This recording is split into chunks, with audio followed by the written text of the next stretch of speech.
जय जगन्नाथ सांग माने पवित्र रथयात्रार अनेक अनेक शुभेच्छा और शुभकामना। आज थिला पवित्र रथयात्रा। सकाळे उठी मुझे पूजा सारी देली। फलमूल सीना पूजा कर देली, किंतु मोर मन बुझी नथिला। बाहरी थी टिके खीरी करबा लगी।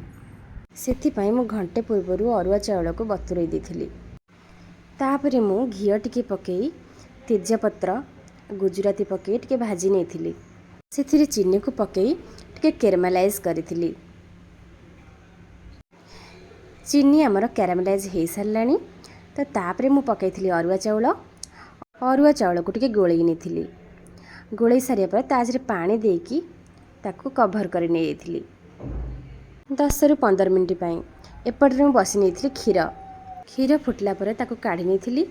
तापरे बसैथिली प्यान रे टिके घिया देकी सब ड्राई फ्रूट्स को एठी भाजी नेथिली। इवेन एठी मोर सब किछि ड्राई फ्रूट्स भाजी हो सारानी। एबे खीरी चाउल टिके सिझी गलानी। तो ताजरे दे नबा खीर फुटई थिबा खीर को मु एठी देई नेछि। खीर पकई सारिकी ताकू टिके भलसे गोळई थिली। तापरे मु ऐड करथिली सुगर आपणक टेस्ट हिसाब रे कम बेसी करि परिबे, कारण कैरामेलाइज करबा लगी सुगर देथिली। एबे भी सुगर देछि। मु एठी इलायची को कुटी नेछि। ऑलरेडी हमर एठी खीरी हेई आसिलानी। ताजरे मु इलायची एंड ड्राई फ्रूट्स पकईथिली। तापरे लास्ट रे पकईथिली नेस्ले रो मिल्क मेड, जहा कि खीरी रो टेक्सचर एंड टेस्ट को दुई गुणा करि थाए। ऑलमोस्ट खीरी हमर फिनिश हेई गला। आपण माने देखि परिथिबे खीरी टिकी सुंदर भाबे प्रस्तुत हेछि। सो मु एठी सर्व करि नउछि मो कालिया पई।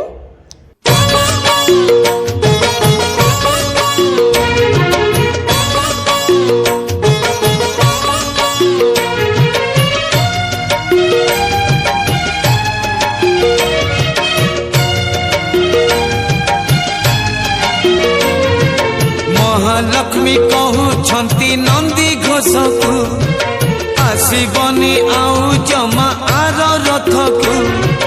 महालक्ष्मी कहूछंती नंदी घोषकु आसीबनी आउ जमा आर रथकु। फाइनली मोर ठाकुर पूजा सरी गला। तो मु एबे आसीथिली रोसई घर को। फास्ट मु भात आ डाली प्रेसर कुकर रे 4 रु 5टा सीटी दे नेथिली। तापरे मु एठी डाली फुटेबा को बाहर थिली। मु एठी डाली फुटौची। आज बहुत सारा आइटम होबार अछि, कारण जानूंकर फ्रेंड आसीबे। तो सेथिपाई मु आज बहुत व्यस्त अछि। सो एठी मोर डाली भी रेडी हो गला। डाली मोर रेडी हो सारला परे मु एठी पनीर फ्राई करथिली, कारण आज मोर बनेबार थिला चिल्ली पनीर। सो पनीर रे फास्ट काश्मीर लाल मिर्च पाउडर, कॉर्नफ्लोर एंड सॉल्ट दे 5 रु 10 मिनिट कभर करि नेबा परे मु ताको फ्राई करूची। कोटे चलो देखिबा जानू कोन करचंती। जानू आज कोन पे सब्जी काटुछ तमे? आज मोर फ्रेंड आसीबे 3-4 जण। आज तमर दोस्त आसीबे बोली से ले काटुछ। मते तो कोन एंती हेल्प करना। बहुत हेल्प करची। झूठ बोलछो। हेल्प करची। आज जगन्नाथ भगवान को पूजा। आज मो फ्रेंड आसीबे 3-4 जण।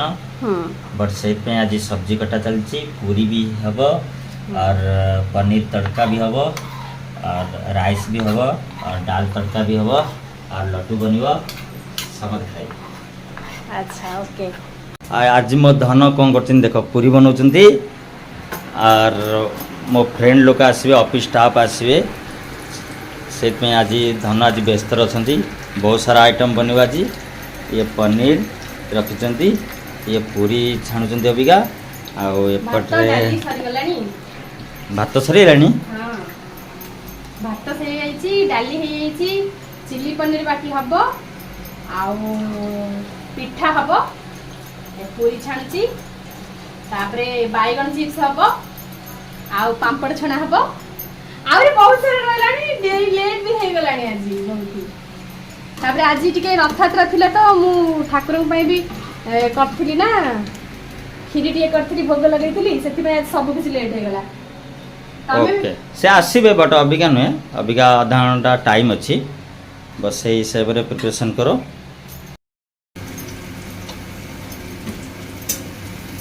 आज फ्रेंड आसीबे बोली मते काम करो कि किचन में देखि बात आपण कमेंट बॉक्स रे कमेंट करि कहबे। आज मते किचन में जान भी बहुत सारा हेल्प करथिले। सो एपटे मो बैगन चिप्स बनाउथिली। सो फाइनाली मोर सब किछि रेडी हो जाइथिला। एठी आपण माने देखि पारुथिबे काकुड़ी टमाटर पियाज सालाड, बैगन चिप्स, बिरी पिठा, पूरी एंड पापड़, दाल फ्राए सब किछि ऑल ओवर हो जाइथिला। सब डिश मानक भितर आपणकर कौ डिशटा बहुत फेवरेट कमेंट माध्यम निश्चित जनइबे। इभेन मुझे सब किसी सर्व कर नहीं बिकज तांका फ्रेंड माने घर को आसी गले। सो मुझे सब किसी सर्व कर नहीं सब किसी किचन रे सर्व कर नहीं तापर जानू नहीं तांका फ्रेंड मान को देथिले।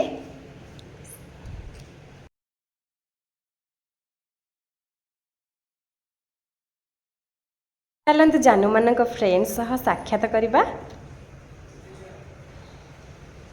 जानू को सांग मैंने ये समस्ते हाय करुचंती। सो तापरे आमे आस्तिलु रथयात्रा बुली देखिपारुथिबे वर्षा केते जोर से होची। सो आज ब्लॉग टी मु एठी एंडिंग रखुची। पुणी देखा हबो नेक्स्ट ब्लॉग रे। जय जगन्नाथ।